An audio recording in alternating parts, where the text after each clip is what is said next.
Well, good evening, everyone, and welcome. My name is Tiggy Habtemariam, and I am a proud friend of the Clark Atlanta University School of Business Administration.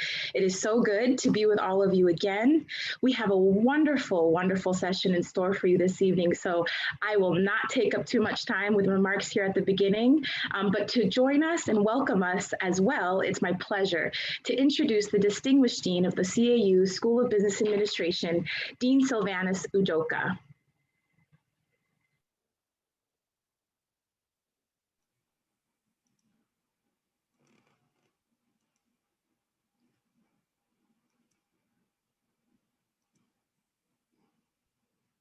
Thank you so much, Tiggy. Can everyone hear me? A little bit of difficulty with my camera. Sorry about that. Again, I hope everyone knows Tiggy. I appreciate her stepping in to continue to help us with this series. Tiggy has been a pioneer in this area. We started this right here on campus, and now it's everywhere. So thanks, Tiggy, for being here. Thanks for that introduction, and good evening, everyone. And welcome back to our virtual professional development series. As you know, the series features special guests, speakers, as well as alumni, sourced locally right here in Atlanta and across the globe. I thank all of you who are here this evening, and that would include our students, alumni, faculty, and friends. Really appreciate your being here this evening for this occasion. It's good to be with you again. I hope that you're all remaining healthy and safe as we continue to navigate this time. It's hard to believe that the semester is already winding down. For students on the call, you know that you should be registering for summer school now. And you know by now, I think, that summer school this year is totally online. So be prepared for that. You should also have received the communication from President French regarding our fall opening. For now, the planning is that fall will open normally on campus, on ground. But as the president indicated in his message, we keep an eye on what's going on to do with this pandemic. For right now, our plan is to open fully. As always, I'm looking forward to the day that I get to see all of you on campus again. Tonight, we have a very special guest speaker, Skip Wilson. Skip is the head of brand and corporate marketing for PreCore. Skip joins us all the way from Seattle, Washington, a few time zones away from us. He will share his experience regarding design, and about effectively, he will talk about experience design, I want to say, and why it's important for business. He will also share updates and changes within the sports, entertainment, and media, and how consumer demands are morphing due to the pandemic. I thank you again, everyone, for signing on. I am confident that you'll find this session informative, engaging, and fun. Skip, we are so excited that you're here with us. For those of you on the call, I invite you to participate by submitting your questions throughout the session using the Zoom Q&A feature. You'll find that at the bottom of your screen. And Tiggy will take care of your questions as we go along. I hope everyone enjoys this presentation. I know I'm looking forward to it. Skip, thank you for being here. Enjoy the presentation. And thank you, Dean Udoka, and Tiggy, and Miss Cook, who's silently sitting there. You know, and shout out to Atlanta. I love Atlanta. I love the South. My brother, I'm going to give a shout out to my brother, actually. He is DJ Peanut on V1033. So you can catch him at the midday and probably around the clubs that y'all are going to after tonight, right? So I enjoyed that. And I'm thankful for Tiggy for, you know, inviting me into this conversation. Tiggy and I went to high school school together way back when. And so it's nice to be able to reconnect and, still have that relationship intact, that she can reach out and I can reach out and we can still collab on something as important as this. So thank you for having me. It wasn't that long ago that I was in professional development and business school myself. So I know that you're hearing from a lot of great speakers, wondering how you get that internship or that job, that paycheck. But we're going to hopefully expose you a little bit to what I do in my world, and then we'll talk about some changes to the consumer landscape. So let's hit it, Tiki.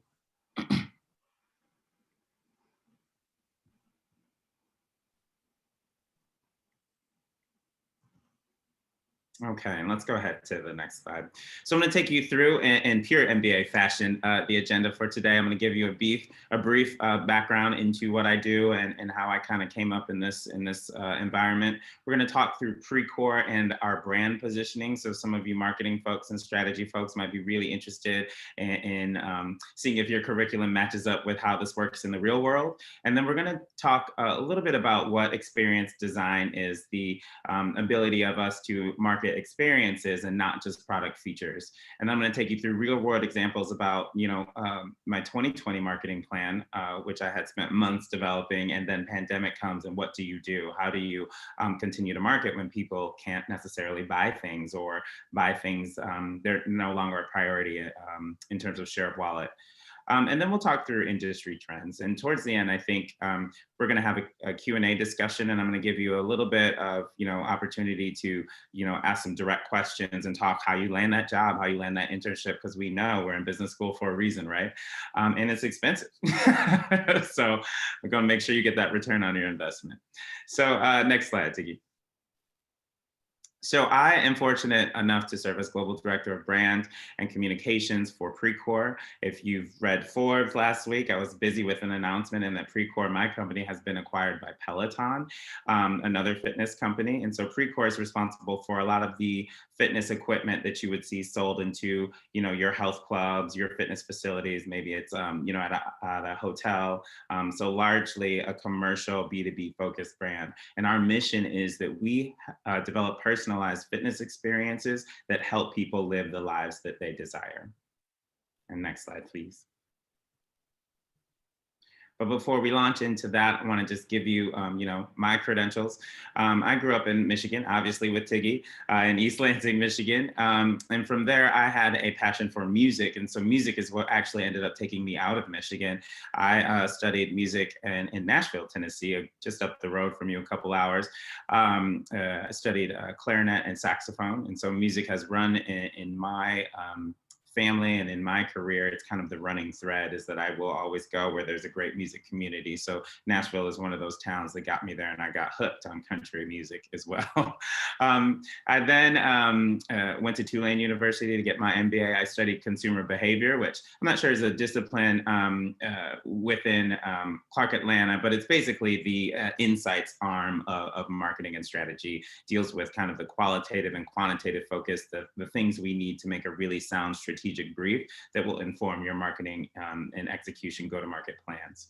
And then I also did some international studies abroad, just to make sure that I had a world view. So I studied in Argentina, I studied in Spain, studied in France, just to get a world view on how business practices change from country to country, region to region. And so that has really helped me kind of have a more worldview. And since I'm in a global role now, I'm really able to kind of understand the nuances between cultures and how people do business in different parts of the world. Next slide.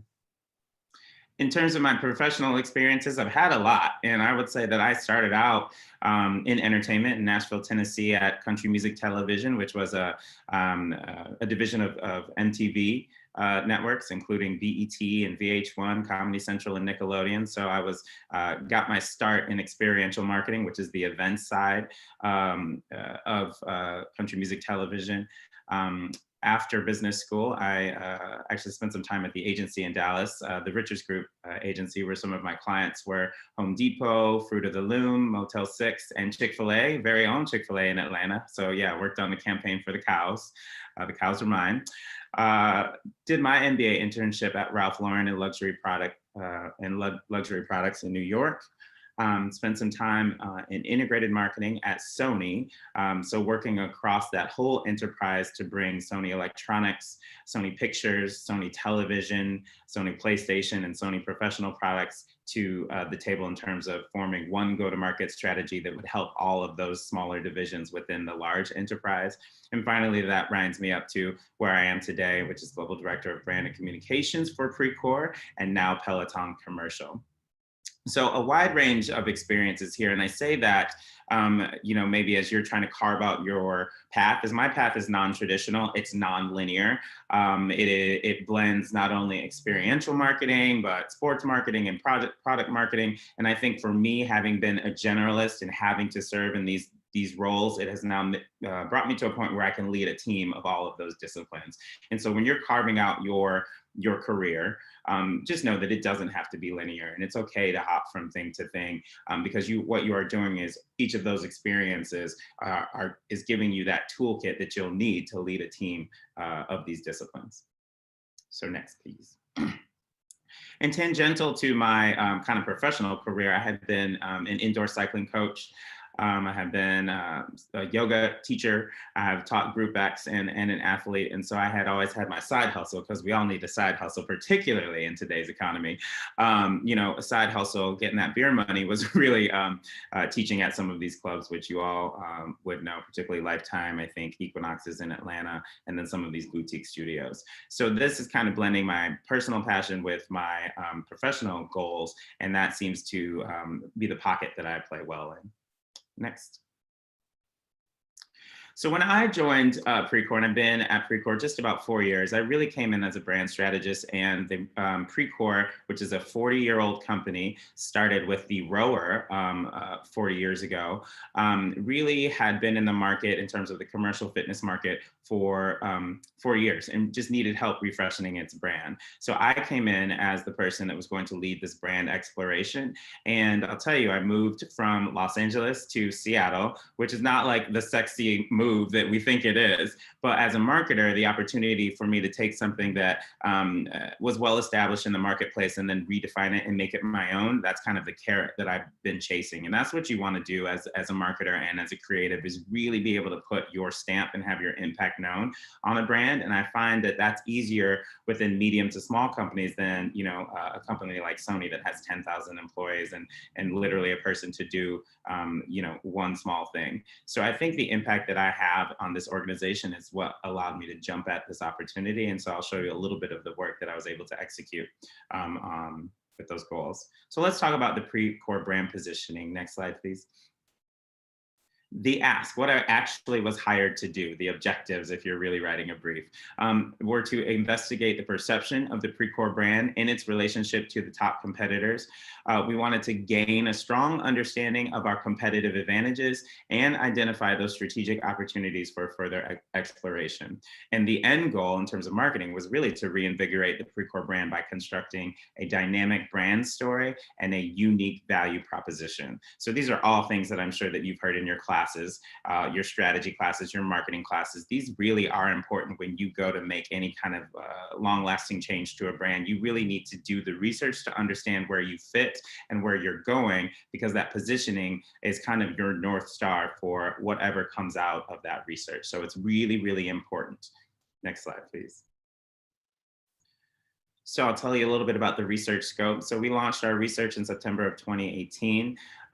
We went through the whole qualitative and quantitative process. So conducted 35 qualitative interviews, 4 quantitative surveys. And it's to note that PreCore is a global company. We operate in over 100 countries. So this is a massive, expansive effort to get data from the market. We had 4 employee focus groups. A lot of our employees have been with the company 20, 30 years. And so they really have that knowledge of who we have been and who we want to be. And then we did have 2 waves of research executions. A lot of times when you go out to do research, you will come back with more questions than you initially had. And so we really wanted to do a second wave of research to make sure that we were really in the pocket for our objectives and where we wanted to take the brand.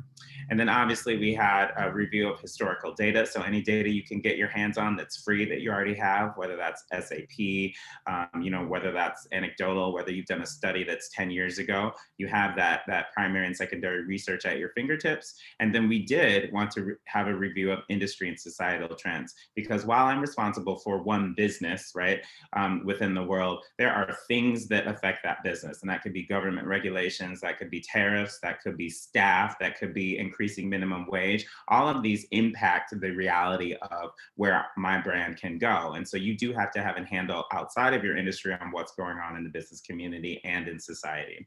And so all in all, we had about 2,500 plus participants globally, which for a B2B brand and in this kind of quick space is pretty good. Next slide, please.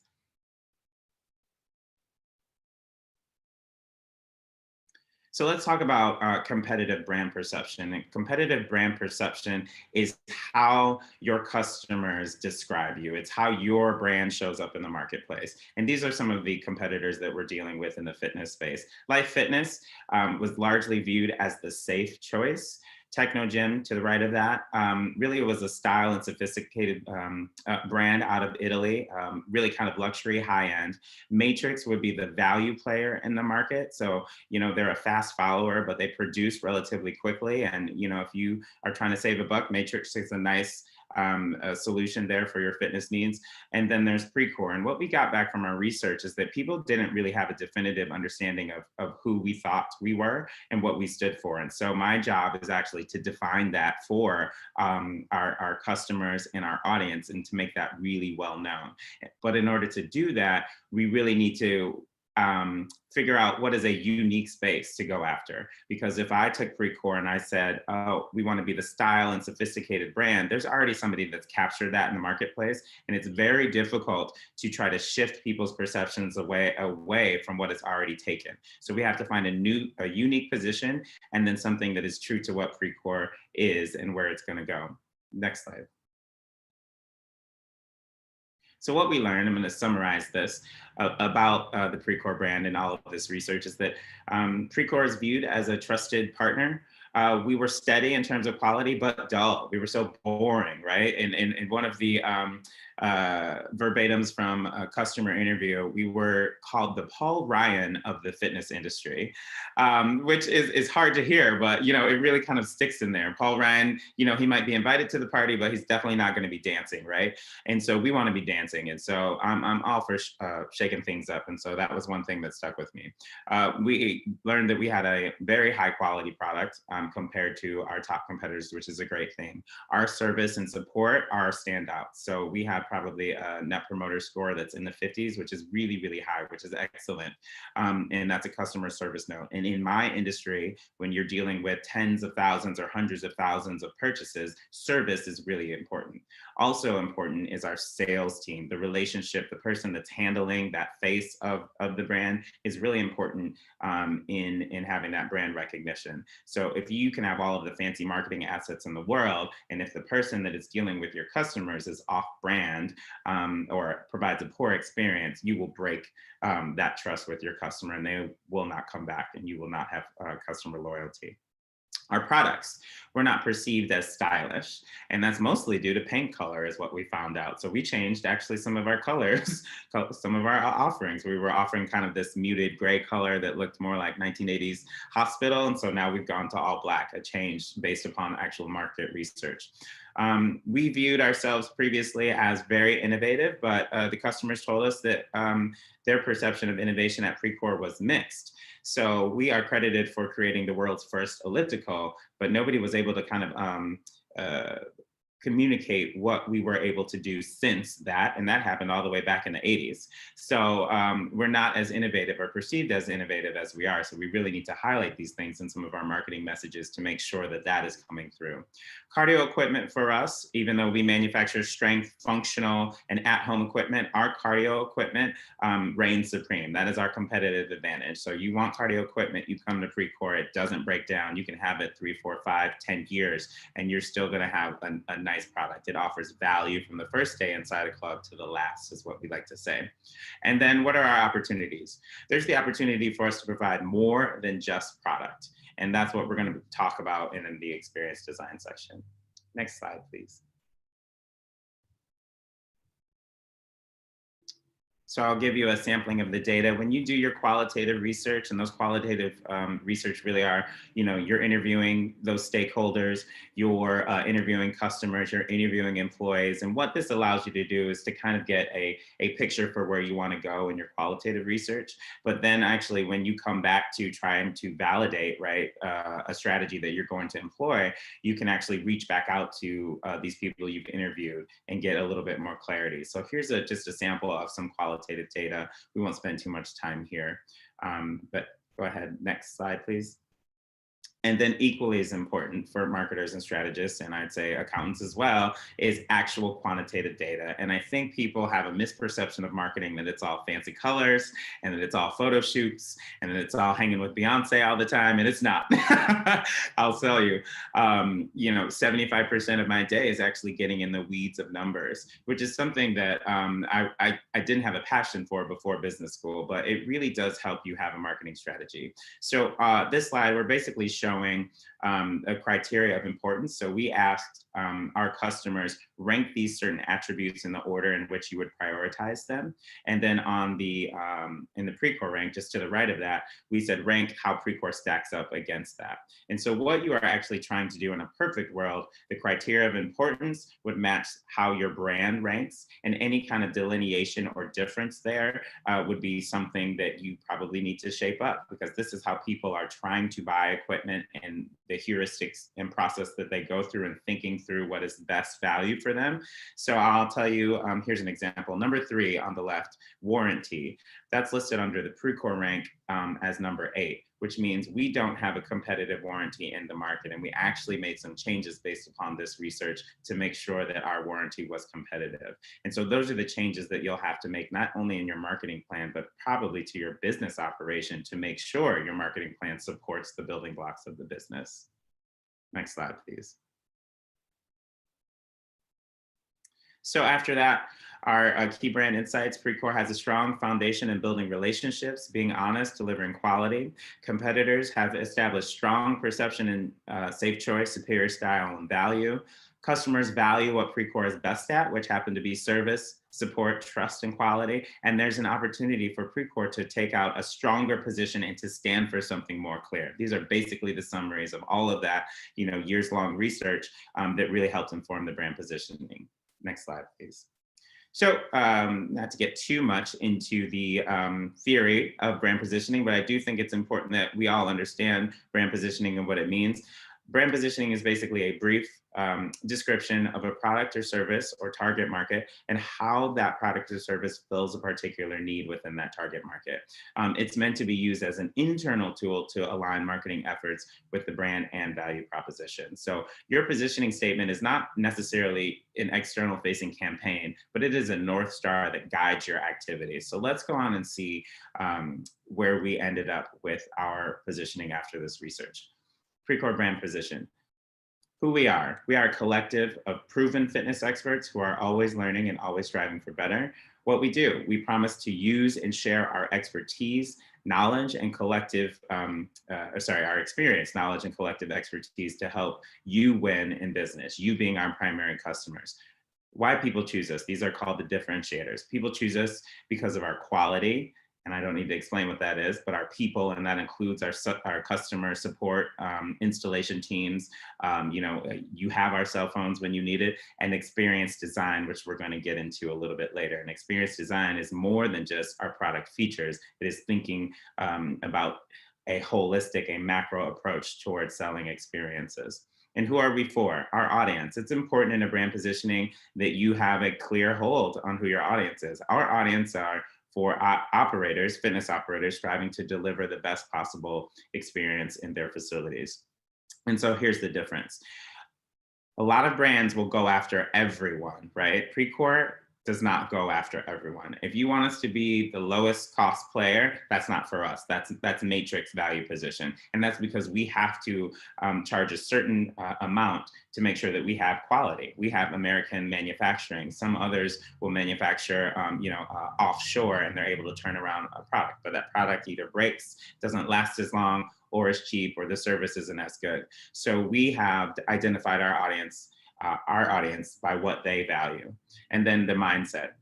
Our audience demands an accountable partner that is an undisputed expert in fitness. So we're leaning heavily into this expert positioning. And what do experts do? They back it up with their data, they back it up with facts, they back it up with science. And so our position in the marketplace is expert.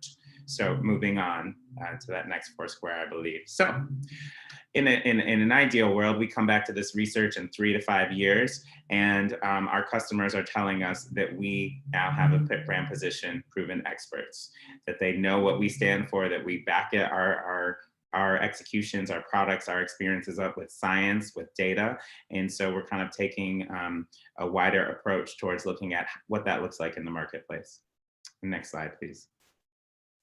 So that was the first part. Let's get into that third pillar of our brand, which is experience design. Experience, just some background. 93% of consumers feel more connected to a brand after they've taken part in an experience. 94% of consumers are more likely to remember the brand after a brand experience. 87% of consumers change their perception of a brand after the experience. So what we learned in our relationship is that, or in our brand, in my brand, is that we were talking a lot about product. We were talking a lot about features. We weren't talking about how our product serves a need in terms of experience. And so we have gone to an experience design-based marketing and operations and development team, rather than just talking about what we would call speeds and feeds of product. Because at the end of the day, everybody can talk about features. Not a lot of people can talk about experience design as a competitive advantage. So next slide, please. So what is experience design, right? Experience design is the practice of designing products, processes, services, events, omnichannel journeys, and environments with a focus placed on the quality and value delivered in the participant experience. So it's not us forcing our product on someone, it's actually talking with our customers about the experience that our product can help provide. So that's the key distinction there. Next slide, please. What it is not. Experience design is not a checklist. It is not a recipe. It's not a series of maneuvers. It is a way of thinking. And so you have to kind of reframe your mind, because the default is always going to be to sell features. You're going to be selling that horsepower engine. You're going to be selling those tires. You're going to be selling those rims. But you know what? At the end of the day, the experience that BMW provides is very different than selling each one of those features. And that's the difference. Next slide, please. There's a lot to think about when you talk about designing for an experience. And next slide, please. But at the end of the day, this is what it is. Before experience design is we make stuff, we make things, whether that's widgets or products or whatever it is. But after experience design, we deliver value. So we're talking about the value that our products deliver, as opposed to talking about the products. Next slide, please. And the simple reason is getting from point A to point B is not enough. So in my business, we manufacture treadmills, right? And if I were to say, well, a treadmill at its basic point is about getting people moving and running. And so if I were to design a treadmill just based upon the minimum functional need of that equipment, it would look something like this. Next slide.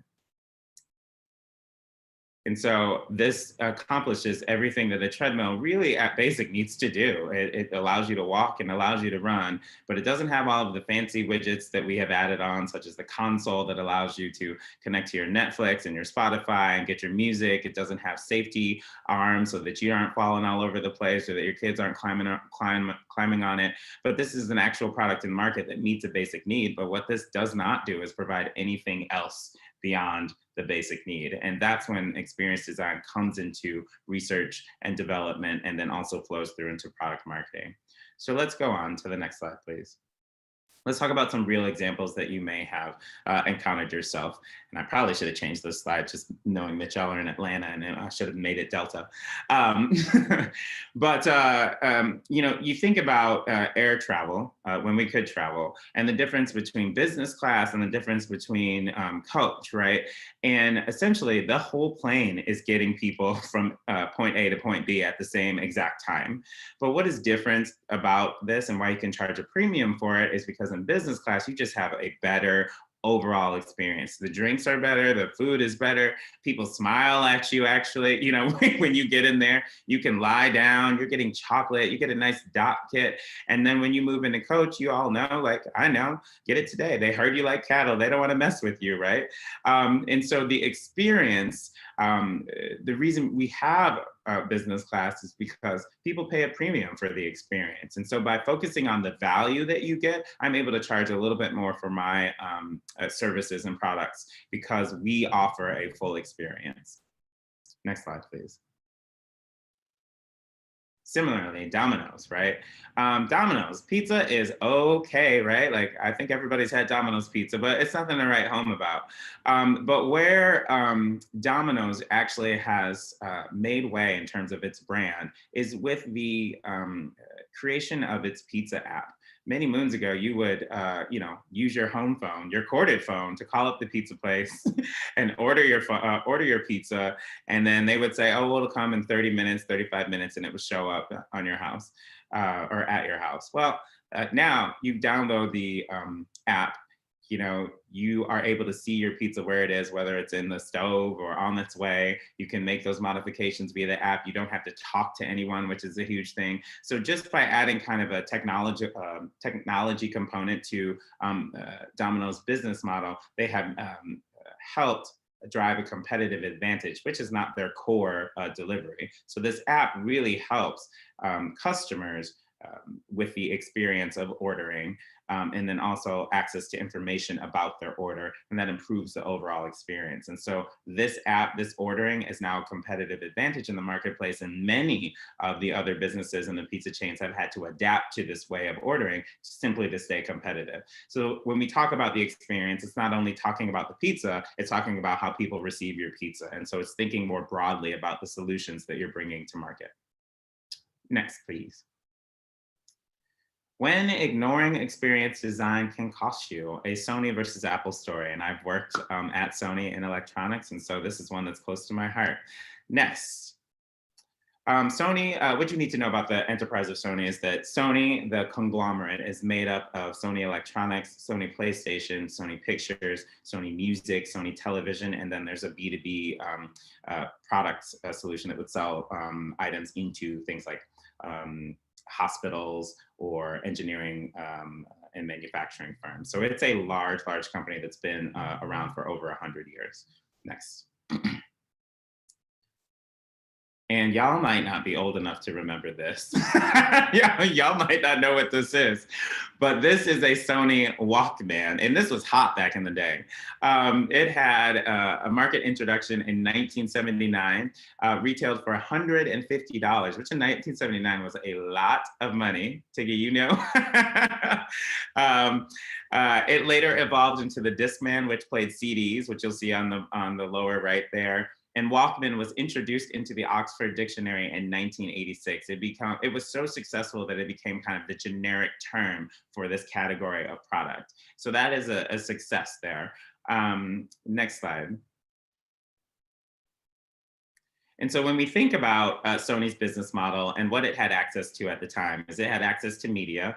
Sony has access to design and manufacturing. Sony has access to distribution. Sony has access to a large amount of capital due to its history and its publicly traded status. And then Sony had a successful foundational product in this Walkman. So it had every opportunity to not lose market share.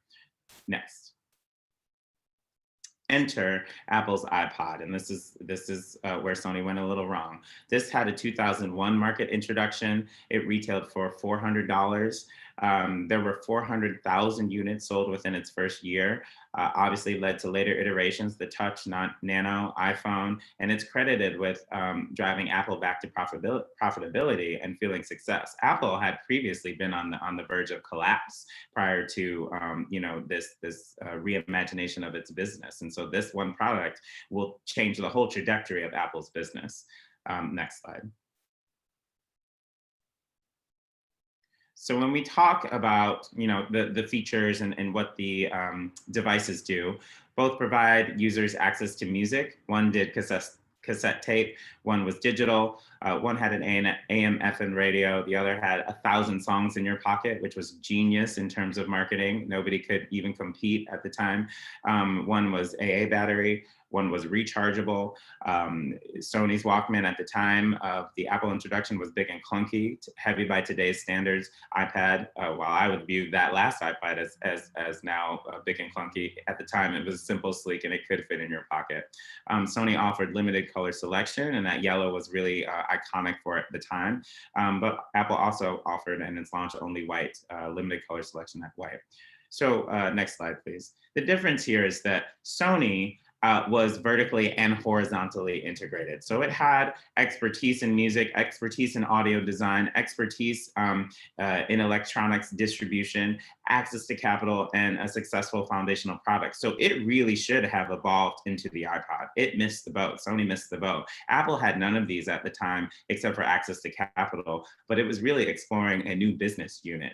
And so Sony really kind of passed on the iPod, actually, and allowed it to walk over to Apple, which was a miss. And so because Sony didn't value the experience of its product or the experience design of its product, it missed a huge opportunity to capture the market, and iPod was able to walk in to Sony's defined space and steal a ton of market share. And so Apple is the #1 player in the electronics market, then Samsung, and then Sony, all because of this one contributing factor.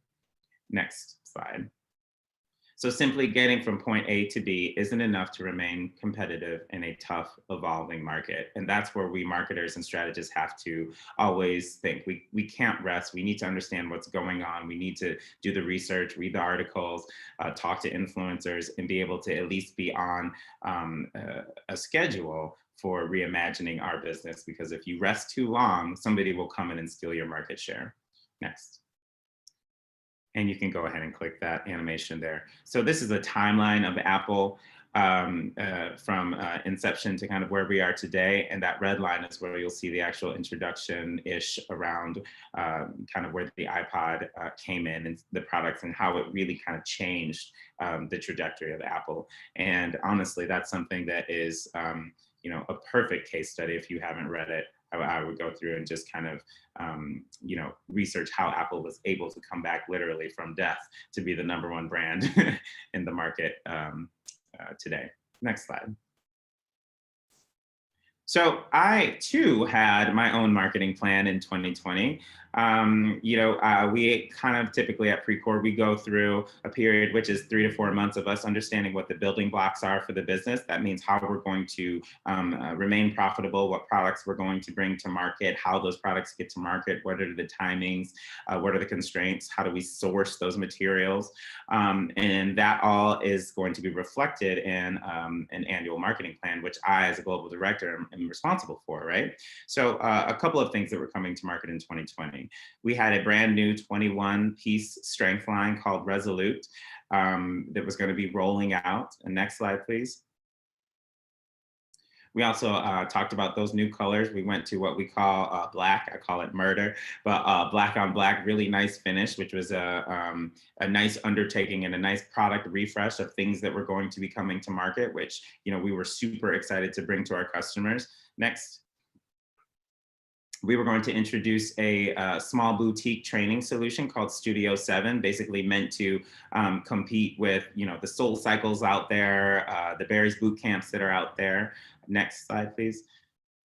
And we had piloted that solution at Harvard and in the YMCA and in a separate boutique studio called Y Evolved. And so this is kind of an example of what that boutique solution would look like if it were coming to your campus. And then finally, we do have a Priebus system, which basically is our technology end to our equipment. So basically, when you get on a treadmill and it has a console, that data feeds into our network. And so we're able to actually monitor and see, what usage is like, if equipment's down, if gyms are shutting down. So there's all this data that we have built right into our consoles that we were hoping to release to the market to help drive our competitive perception of innovation and competitive advantages there. Next. And then obviously we had some really, really beautiful spaces that were opening up. This is a picture of Midtown Athletic in Chicago, where we have an exclusive deal, and all of the equipment you'll see in this 3-4 story building is PreCore. And so we were hoping to actually bring this live experience to the market in 2020. Go ahead, please. And then obviously I'm responsible for a lot of the trade show presences. And so I actually had actually 3 trucks on the way to San Diego, where one of the largest fitness trade shows goes on. It's where we do a heck of a lot of business. This is what that presence was going to look like. Next. And then COVID, right? And then all stop, full stop. I literally had to call the trucks myself and say, come on home. We've canceled the trade show. Gyms are shutting down. And so when you've gone into your 2020 marketing plan and literally had to rip it up, how do you adjust? You know, how do you lead through a time? And I'm sure that's something that Dean Udoka has had to deal with. You had all of these fancy plans and we knew what we are, but you have to then change your management style to make sure that your team is empowered to execute and that your customers are taken care of. And for me as a product and experience marketer, how the heck do you sell when people aren't buying? That becomes the question. And we'll skip through. Let's go to the next slide. I think I covered that. Let's stay here for a minute. So this is an actual map. The first thing that I do is let's look at the data, right? COVID kind of rolled out from the east to the west. This map through our Priebus platform, which tracks that data, kind of shows country by country which countries are open based upon usage of actual fitness equipment. So as you'll see, I'm able to see when China was shutting down or opening up. I'm able to see when South America was shutting down or opening back up. And so we track this data almost daily to help inform our customers and help inform our business entities of where we should focus efforts. So the main thing you want to do at the front is get an accurate picture of where you are in a crisis. What does the data tell you? What are the experts saying? And then you, again, inform how to move forward based upon actual facts, actual figures. Intuition is something that you can go off, but really data should help drive your intuition as well. Next slide, please. So how to sell when people aren't buying? What do you do? Basically, as a marketer, you kind of rest on your brand position. So because we had a definitive exercise in our brand position, the things that are true before a pandemic are still true during a pandemic. We still have to provide that level of expertise. Customers want trusted, proven expertise in order to gain awareness, and that's where PreCore can slide in. We want to still continue to drive differentiation. So we want to create and design content that amplifies the PreCore competitive advantages and recognize strengths in product quality, top-rate service and design. And that's so that when people start to come back online, that you're top of mind. If you have sat out during this time and not really kind of reimagined your marketing plan during a pandemic, you have missed, because again, people are hungry, people are scrappy, and people are innovative. And so what we noticed are the people that were disengaged, the brands that were disengaged in this conversation during the pandemic and the social uprisings, they missed the boat. They did not adapt their business models to suit the time. And that's the one thing that marketers are responsible for doing. You have to adapt to suit the time that you're in. And the other thing, engage. We deliver competitive core messaging and placement that addresses the challenges that our customers are facing today, yet provide solutions created for tomorrow. Our content should remain relevant, conversational, personalized to strengthen our brand voice and penetration. And so basically what this means is we've got to care about what we're putting out in the marketplace. We don't have the option to not have a conversation. We can't just continue to push a catalog of products to customers who are really going through it, who are shutting doors, who are laying off staff, who might not be able to reopen. And so our job in the B2B space, and as a proven expert and trusted partner, is to be that support center for our customers. It's to help them with the expertise that they don't have. And so we changed our messaging and our marketing to deliver against that. Next slide. So when we talk about communication strategy, what does that look like specifically?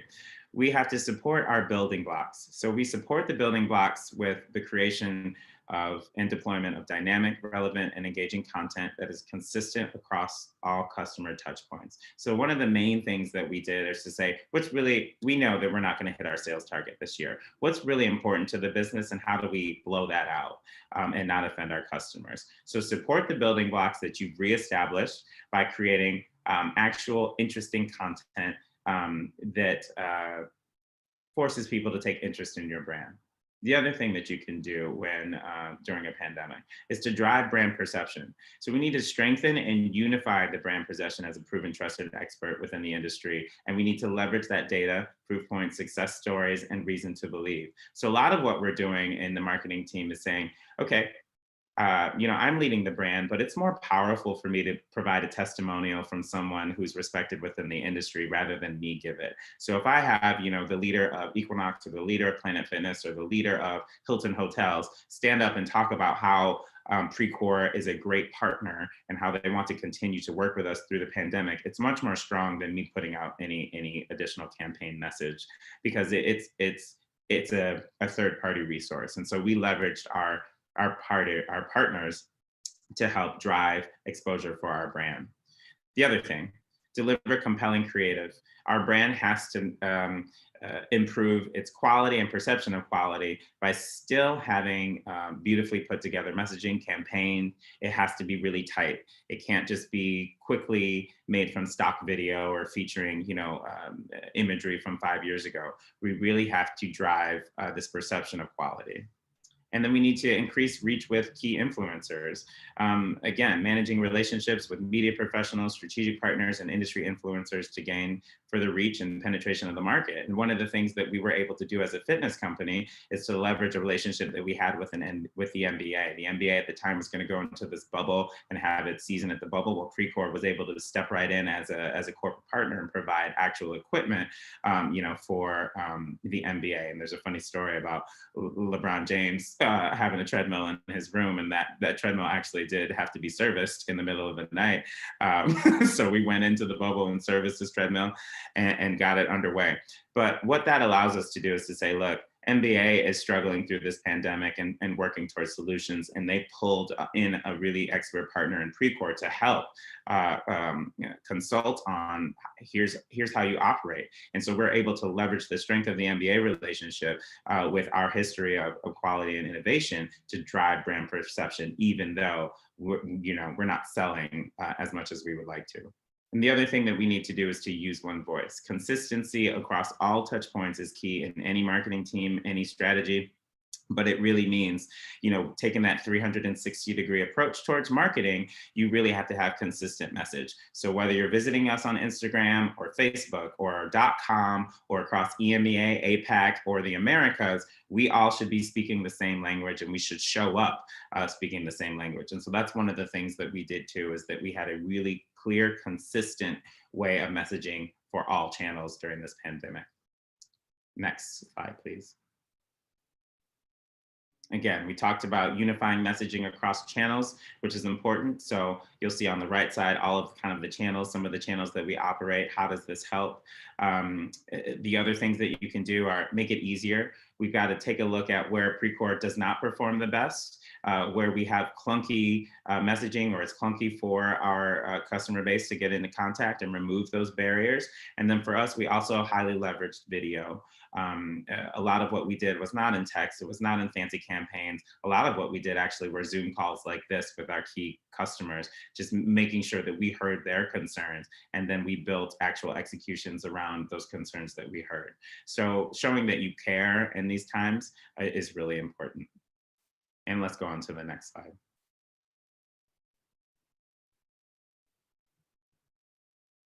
So taking a look at kind of what our external communications calendar would have looked like. These were all of the fancy kind of monthly campaigns that we were going to launch, and we actually ended up tossing all of these out, but these were baked and ready to go. And so when you're dealing with particularly managing a team, I manage a team of creatives, product marketers, social, digital content folks. The .com is also under my purview. It's really, as a manager, making sure that you empower your team to succeed. And so I changed my management style to going through each Monday we had a team meeting. Here are the 3 things that we're going to focus on this week. Every Monday I was ready to go with that objective in that meeting, so that by the end of the week, we would go on to some other things. And what that does for your team, and to reprioritize their time and the rate and the speed at which you execute, is that people have very clear expectations on what they must get done. And that's really important, because if you do not have expectations of what must get done at the end of the week in a pandemic, your brand's going to be all over the place. But also what it does is it provides your team the option to say no.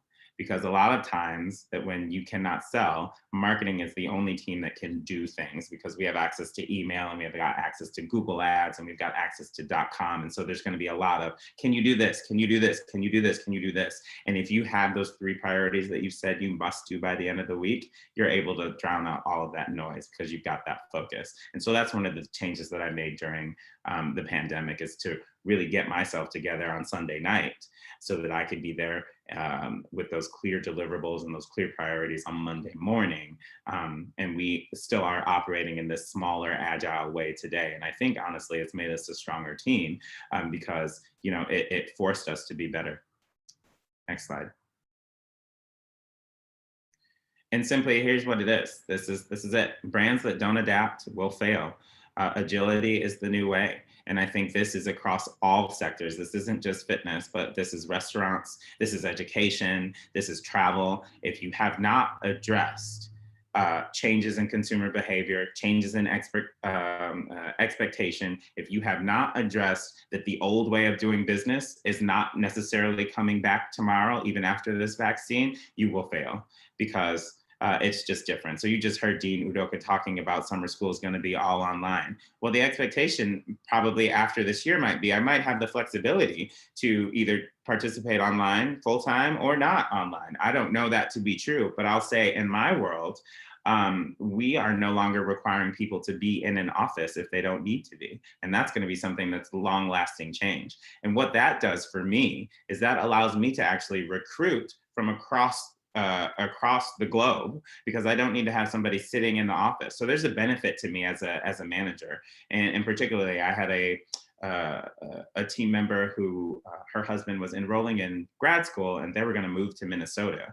And I said, well, I'd like to retain you. You're an excellent employee, one of my top performers. Just because you're living in Minnesota doesn't mean that you can't do work for us. And so this has allowed me to actually, this change, I have consistency of team, I have ability to recruit more people, and so it makes my team a little bit stronger. There are challenges to remote learning and remote managing, and it's kind of new for us, but I think it is the new way, and it's here to stay. And a lot of businesses that are competitive will have to evaluate what they're doing with their office space and requirements, because I think the expectation for their hiring force is going to be some sort of remote flexibility, and I encourage that as well.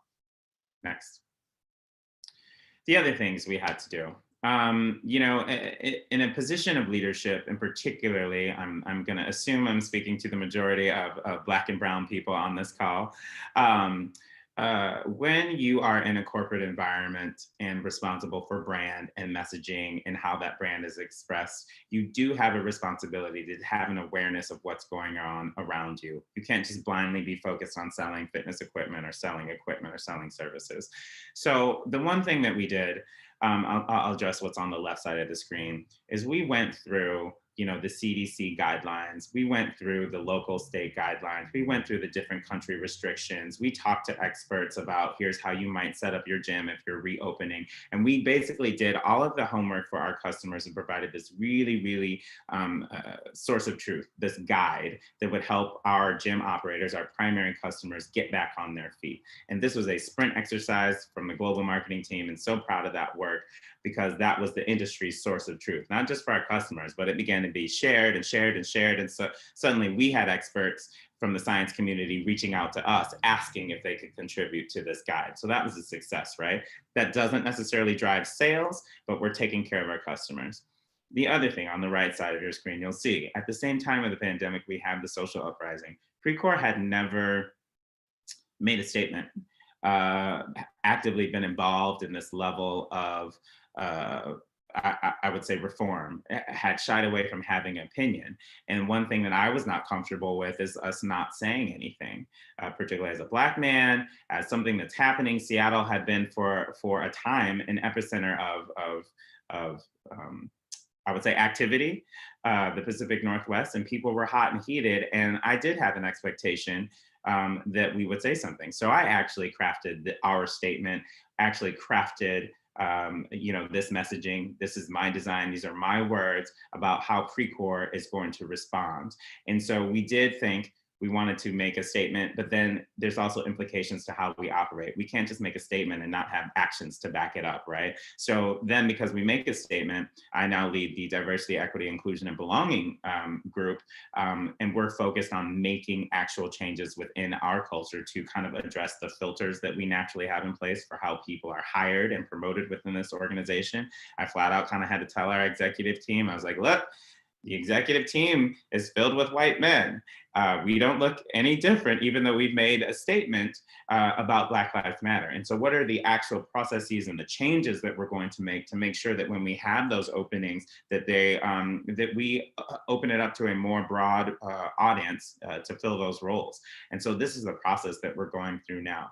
But I think as a brand leader, as a marketing leader, it's okay for you to have an opinion on items like these. And in many ways, people expect you to. And I was fortunate enough to be in a leadership position and in a business where I felt trusted to have that hard conversation. And I would say for those of you who, are looking for jobs right now or interviews right now, go where you feel valued. Go where you're able to show up as your authentic self. Go where there's room for improvement, and you will have to be a part of driving that improvement. But if you feel that there's no flexibility, if your personal values aren't in line with your company values, I'd say that's not the role for you. And so I was fortunate enough to help drive this conversation and drive implementation in our organization. Next. Here are some of the other executions that we leveraged during this time. We heavily moved our services to digital. So we actually kind of created a at-home workout class across the globe featuring some of our master instructors. You'll see on the right side, leveraging those influencers, again, Tom Brady and Giselle, working out on our equipment right around the time of the Super Bowl, I believe. In the bottom left, we actually, we're not manufacturing as much during a pandemic, but we actually, our upholstery team actually transformed their outfit to sew PPE for our service. And we leveraged what we're actually doing to impact, the communities in which we serve. And so that was, shows really our brand values. Obviously, the NBA and PreCore partnership became really great. And then sharing our actual data of our country data of where countries seem to be most hit by the pandemic. We share that weekly, and that's something we hadn't done before. So just changing the executions that we have, the mix of executions that we have to build a marketing plan that keeps your brain at the top of customers' minds becomes really important when you have to make a quick change. Next, please. And we'll skip through that. That's just another connected service and another connected service. We'll skip through that as well. So at the end of the day, we did have a sales target. We didn't meet it.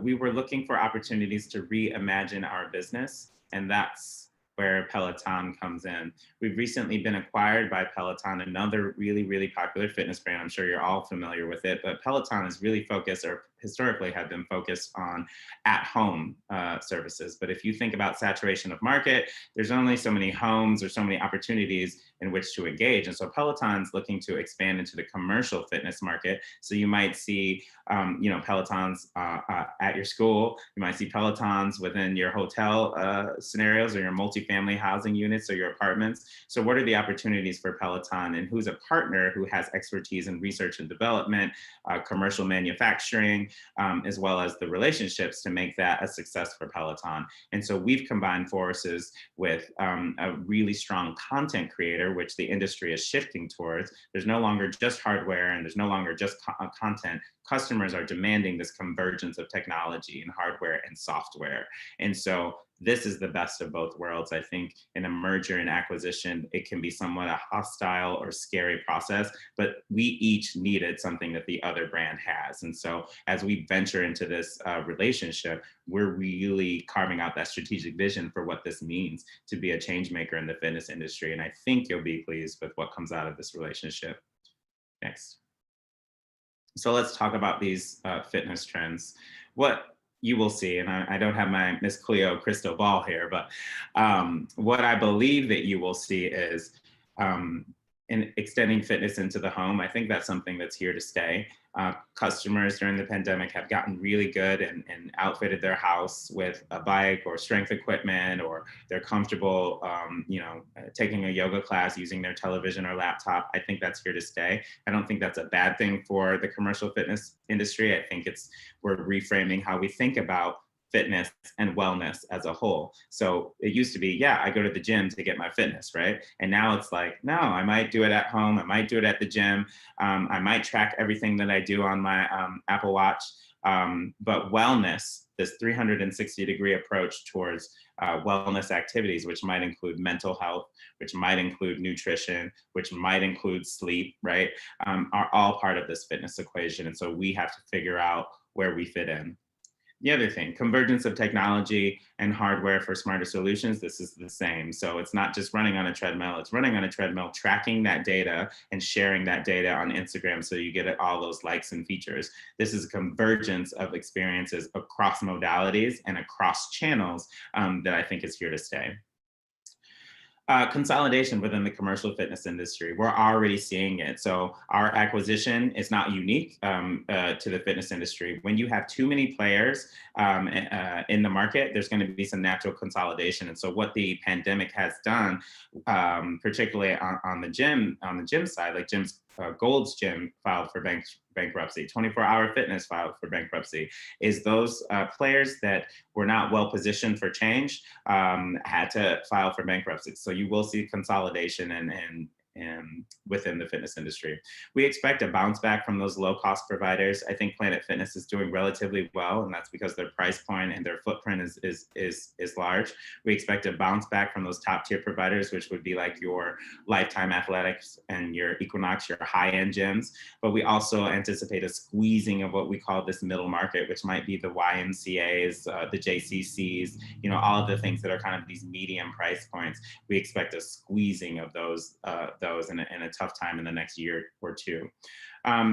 We think there will be greater emphasis on connected solutions in the university setting, hospitality, multifamily housing segments, because really we think those are opportunities that haven't been necessarily explored. We've historically focused on the commercial side of our business, which is about 55% of our business, but there's 40% of our business that are what we call these verticals. And so we think about reimagining what it looks like for you to step on Clark Atlanta's campus. What does that fitness experience look like?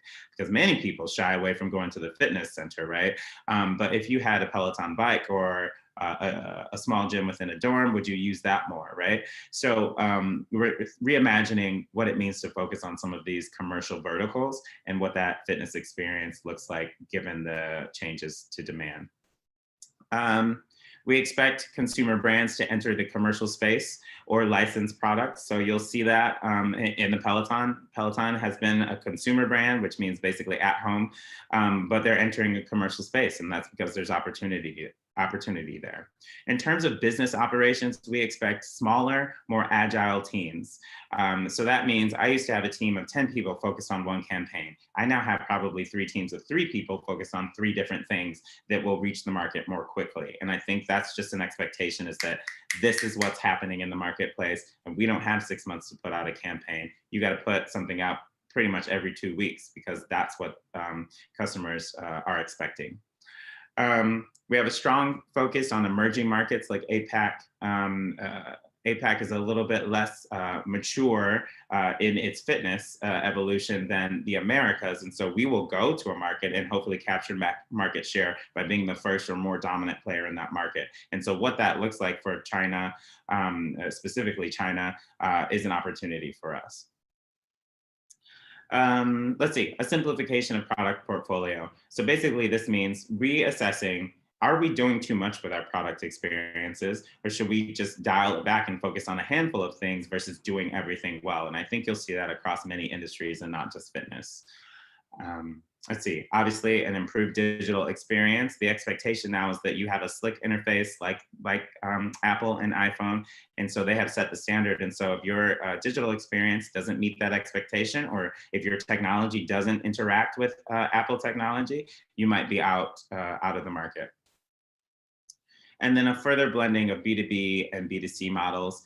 B to B to C is now kind of our operating business model. And then continued focus on home equipment, I think, is here to stay. I think people will continue, if they have the room and they have the finances, to build out their assortment of fitness products. But they will also return to the gyms and these boutique studios as well. Next. And so before we get into the Q&A, I was talking to Tiggy and Ms. Cook and Dean Udoka yesterday. Was that yesterday? Was that Monday? I don't know what day we're at. Just about, when you're sitting in these professional development scenarios, what is really important? And so I kind of wrote down, I'm gonna write for my list, things that I have learned coming up in this world and in my experiences and how I kind of operate and treat my team. So I'm just gonna read these and then maybe expand. There's only 6 of these. My first tip for success in marketing and in business, and heck, in your family relationship, is to be kind. You have expertise, you have authority. Be confident in that authority, but there's no reason that you cannot be successful and not run a team or not run a business and continue to be kind and respectful. And that is just how I operate. Even in points of friction, which there will be, even when you're having to give someone a no, which you should, you can be kind. Number 2, relationships matter. And that's not just about your hiring manager, and that's not just about your friend down the street, because, case in point, I'm sitting here because I have a relationship with Tiggy, right? And she reached out to me and said, hey, I have this opportunity. But your relationships matter in everything that you do, and the people who invest in those relationships are the most successful and the most happy. Number 3, I think we all recognize this, but there is a system designed to suppress your talent and your success. I'm gonna say that again. There is a system that has been designed to suppress your talent and your success. And we can say, woe is me, but you just have to understand that. And your job, your place of privilege, which we all have, is to help somebody else through that system. So that might be recommending them for an internship, passing along that resume, even when you don't want to. Your job is to recognize that you are operating from a place of privilege within a system that not only suppresses your talent, but many of those of us who look like that. And so you have to just recognize it. You're going to be dealing with it for the rest of your career. Number 4, and this ties in with the previous statement, you will need allies that don't look like you. And that's my number 1 thing, is I think while I have had the benefit and the grace of working with people that look like me, that is not the case always. But there are allies that don't look like us and people that can help us along. And I think, we as a community have to invite those allies to the table, maybe help educate those allies, train those allies in kind of our culture and what our stories are. But we can't do it alone. It's particularly when we're not in a position of power or authority to make those decisions. So I'll tell you, I'm saying I want to write Black Lives Matter. I want to write Stop Asian Hate. I want to celebrate Pride in June in a public way, right? If I didn't have an ally in my president, in my CEO, in my supervisor, I wouldn't have felt comfortable having that conversation. And so I would say you got to invite those allies to the table and impress upon them the importance of what your mission is. And don't be apologetic about it. Be nice, be kind, but not apologetic about being who you authentically are. 5, this is very important, something my mother told me. Realize that your success is the result of your effort plus that of many others. And I would not be sitting here if it weren't for my parents, my cousins, my brother, my mentors, my coaches, people that invested talent in me. And I think what's disheartening is sometimes when you see someone who is successful, right, and whatever that looks like, you tend to think, wow, they did it all on their own, or maybe they're taking credit because they had a hard journey. We all have hard journeys, right? But you have to have a respect that somebody came before you, somebody laid that groundwork, and you have to respect that and recognize that you're doing the same for somebody else. So I think that's really important. You haven't done it alone. Sometimes it feels like you've done it alone, and maybe you have had a harder time than others or most, but somebody else has laid that groundwork. And I think respecting that is important. And number 6, this is the final one I got. Don't work for free. Don't work for free. This is a mistake I have made. There's internships, right? And I worked a free internship, and I'll tell you, I was not invested in that internship. But internships, okay, maybe you're getting college credit, maybe you're getting experience, right? That's an investment you're making yourself. But in the job hiring process, right, you'll get to a recruiter, you'll get to a hiring manager, you'll have 2 or 3 interviews, and then comes a project that an interviewer wants you to complete that might take 2 or 3 days, right? For you to do the investigation. And what people are asking you to do is to take a break from your job and your family and to do consulting work for them. And so if you're at a company or in a process and you've provided work samples and writing samples and your credentials, your transcripts, and they're asking you to take on a fairly robust project, I would say feel comfortable asking for a fee for that, whether it's an hourly rate or whatever. I think more and more recruiters are understanding that it's unfair to ask people to work for free. And you just kind of have to set that boundary. Volunteering is a separate, different thing, but I think that we tend to get taken advantage of because we're the ones looking for that job. But you're not going to not get a job because you've asked for compensation. But what that also does is it tells you a little bit about the company culture that you would be joining. And in a process where a company is recruiting you and they've already set up an inequitable ask, I would say that it's probably worse when you get into that organization. So just weigh that carefully. Don't, again, be kind about it. There's tact, but I think I always appreciate when I recruit and hire folks, people who stand up for their values and explain why. So those are my 6 things that I just kind of rattle off. Hopefully those are little tidbits, a little low rent, Brene Brown and Oprah Winfrey there. But that's all I have for now. And I'm happy to take any questions. Tiggy. Skip, that was absolutely outstanding. Thank you so on behalf of everyone on this call, thank you so much for such a stellar presentation. I accidentally skipped over the opportunity to formally introduce you and read your bio, but I'm so glad that we did because you gave such great nuggets about your experiences and your background and your education. And as everyone has witnessed on this call, you are an expert in this work, and we are so grateful for all that you have shared with us this evening. I was over here trying to manage slides and feverishly take notes because prior to your presentation and the things that you were planning to share with us tonight, I was not even familiar with experience design and the concepts surrounding that. So thank you so much. You are awesome. Thank you. Appreciate that. Part of his bio, everyone, that you might not have known is that he's, clearly this creative brand marketing, strategic partnerships expert, and he's known as a professional for shaking things up. But you are so much more than that. You are a powerhouse and a force, and PreCore is so lucky to have you. Thank you. We are so lucky to have you on this call tonight. On behalf of all of us, thank you so much for such a stellar presentation. We've got some great questions that have come in Q&A, so I'd love to kind of go through some of those with you. And Adriana Cini, shout out to you for submitting such awesome questions.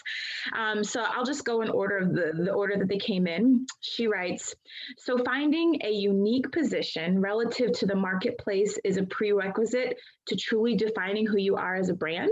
Question mark.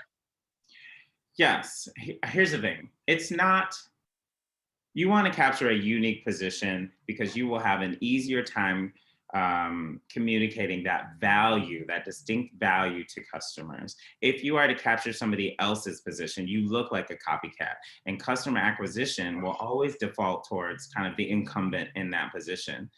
For me, the research is, if you are closer to an expert over here, and you're way far from being perceived as this stylish, slick, Nike type brand, you've got to go where your competitive advantages are. Our competitive advantages are in product quality and expertise. We're not going to go chase the style maven until we've cleaned up our house over here. We can still do things that improve kind of our style, improve our branding, our look, our go-to-market strategy, but this is safe, and this over here is a risk. Got it. Thank you so much, Skip. I think you touched on this quite a bit. I'll read it anyway, though. So she asked, how do you use statistics to understand and implement your research? I would say this. I know this off the top. So what do experts do? Like, you go to a hospital, you go to a doctor, and an expert, or you go to a courtroom, and an expert is able to relay scientific information that backs up their claims. So if I'm saying that PreCore has the #1 customer service and support team, well, any other brand could say that. But I have a calling, because we are an expert position, to say 67% of third-party servicers have ranked PreCore as highest or higher than these top competitors. So I'm backing it up with those footnotes that become really important. And people who make claims without actual data to support those claims, or actual statistical evidence or actual research, are less believed. Because I'm not going to a doctor that can't support its treatment plan with actual science, right? They've done the work. And it's the same for marketing Kleenex. It's the same for marketing sciences, for education.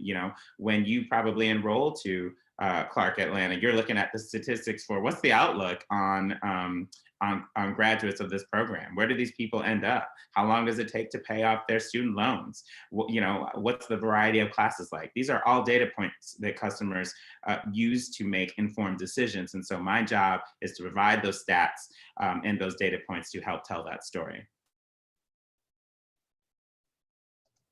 Wonderful. Thank you, Skip. I know that you touched on this a little bit as well, but we would love a little bit more information if you can. In your experience, how can experience value be delivered through apps as opposed to hardware products? And that's a good question. I think the app question is about connection over time, because once you leave a treadmill of mine or an elliptical of mine, I lose the ability to connect with you without an app.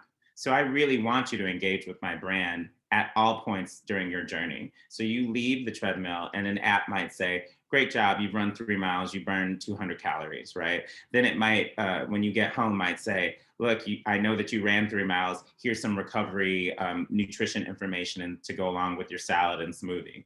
And then when you wake up in the morning, awesome job, you slept 7 hours, 3 of them were in REM sleep, and so you're doing good, you're hitting your goal. But without that app and that software technology, you would have stopped engaging with my brand the moment you got off the treadmill. And so this is about continual engagement. And I think that's where you'll see this hardware and software connection growing. That's an awesome example. Thank you so much, Skip. Next question is, do you have any advice on how to make allies? So you talked about, and I was over here snapping and nodding my head because you're so right. But this person's asking, do you have any advice on how to make allies who don't look like us in this day and age? How do we build those relationships? Absolutely. And I used to struggle with this, but I think it firmly starts with, you've got to develop relationships with people that don't look like you. We've got to diversify our circles, our dinner tables, I'm going to say our dinner tables, because there's you've got your friends and then you've got your acquaintances, right?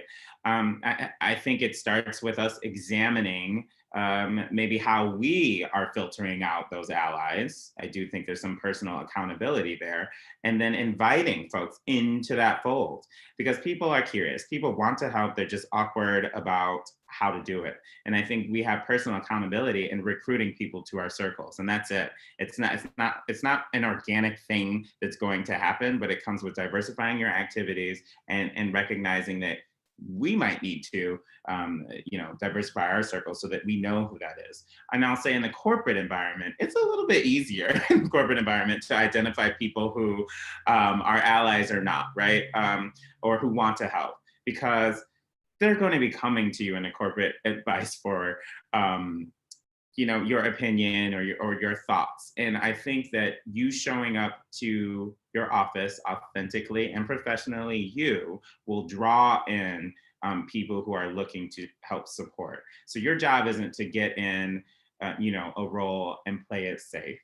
You can't be in a corporate environment and be all hood, right? There's a certain decorum, right, that we have to maintain. But what I didn't do when I entered PreCore was apologize for who I was, and they wanted me to be my authentic self and not a carbon copy of what had come before me or what was already there. They wanted that. So I felt comfortable, I felt safe, and a little bit of this is about trust. And trust is not something that a switch that just is on and off, but it builds over time. And so I would say establish those relationships, invest in going to lunches, invest in the things that they're working on. They may have affinity programs within that corporate environment that you're not a part of. There may be additional affinity programs, like there's like a Latin group at my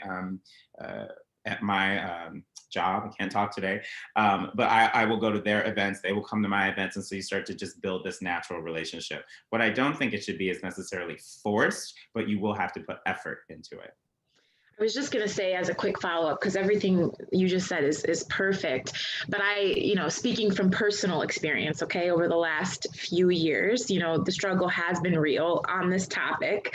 And so, is there any advice that you might give in addition to what you just shared for those of us who might sometimes be in this position of feeling like, it's not really my job to educate, like, why aren't you know what I'm saying? Because I know I've definitely been there. So, as our students and alums who are in these corporate environments and oftentimes the only one, feeling like it's not my job to teach you, it's not my job to educate you. Do you have any comment or advice about that? And that is totally fair. And I feel like this is a safe space. It's totally fair. It is not your job, but it is our responsibility. And this goes back to recognizing that there are people who have laid the groundwork for us to even be able to say, it's not my job. And I think about those people who have advanced this mission, and I'm not going to drop the ball because it's draining, right? It is draining. But in my small part, the grace and the influence that I now have is enough to have that conversation, is enough to drive that, is enough to start this organization. And this is where I would pull in my allies. This is where I would have that conversation and say, look, this is draining. I can't do this alone, or I can't be looked at as carrying the weight of the Black community on my shoulders. I want to participate, but I can't drive. And I think you just recognizing that there are limits, there are limitations, there are constraints, that you do need help, make it easier. But that responsibility that we feel is never going away. I don't know, Dean, Udoka, if you feel the same way, but it just is. Completely, I feel the same way. I think we do have a responsibility to bridge the gap and work to bring those who don't look like us into our circles. Yeah. And that's what, to me, integration looks like. And I'm always really thoughtful to include, while the Brown experience is certainly not the Black experience, I do think those who would separate Asians from Latins, from Blacks, from immigrants, from gays, from lesbians, from trans, benefit from that segmentation. And so we have to be understanding that our goal, collective goal, will help. Yes, absolutely. Thank you so much, Skip, for this phenomenal presentation. I think we just went through all the Q&A. So thank you for your time. And everybody, I know in that final slide, Skip shared his LinkedIn contact information. So Skip, I imagine, you're open to hearing from our students and our Oh yeah, let me make this call, right? I want to get y'all jobs. I am happy to connect you to whomever in my network. This is the responsibility I feel, and so please reach out directly on LinkedIn. Tiggy, you can share my email if that's okay. But yes, I want to see those resumes. I want to know what interests you and what opportunities, and I think that's totally appropriate, particularly in this forum. So please reach out. Building those bridges. Thank you, Skip. Thank you so much. At this time, I'd like to welcome Dean Udoka back to close us out. Thanks so much. Thank you so much, Tiggy and Skip. This has been exhilarating for me. In my earlier life, I was a design and build guy. I was product and service systems. So experience design is truly intriguing. I've heard about this as I go through design thinking, and just the perspective you bring is so insightful. Thank you so much for sharing this, for the energy that you bring, the experience you brought to the subject. The insights are truly invaluable. Thank you for sharing this with our community here. Of course. For all of you on the call, I really appreciate your being here this evening. I hope you have found it as useful as I have. I know we have alums on this call. I want to say what I say to you every time I run into you, which is to say that the B School is your home. Feel free to come home when we are able to get back on campus. While we are still virtual, reach out as often as you need to. Stay in touch and continue to join us on these sessions as often as possible. So we don't go too far. I'll keep my excitement to a minimum and just call Tiggy back to share information about session coming in the next few weeks. Meanwhile, have a good evening, and Skip, once again, thank you so much. Thank you all. Appreciate it. Thank you so much, Dean Udoka, and everybody. Yes, as Dean Udoka mentioned, I thoroughly enjoy remaining connected to Clark Atlanta University, and the School of Business Administration has a very special place in my heart. So it is my honor, my pleasure to be a part of these sessions. We have got probably 2 more sessions in store for you. Always good stuff. Excited to bring to you between now and before we get into the thick of summer. I know summer is a busy time for everyone. And hopefully with these vaccines and everything coming in, we'll be able to have more of a summer. So we're hoping to squeeze in 2 more sessions between now and June. And so please stay tuned for those sessions. We'll make sure you have all of the information, flyers, links, all the good things for those upcoming sessions. Everybody, thank you so much for joining us again. Thank you again, Skip. Thank you, Dean Udoka. Everybody have a wonderful night. Thank you. Thank you all.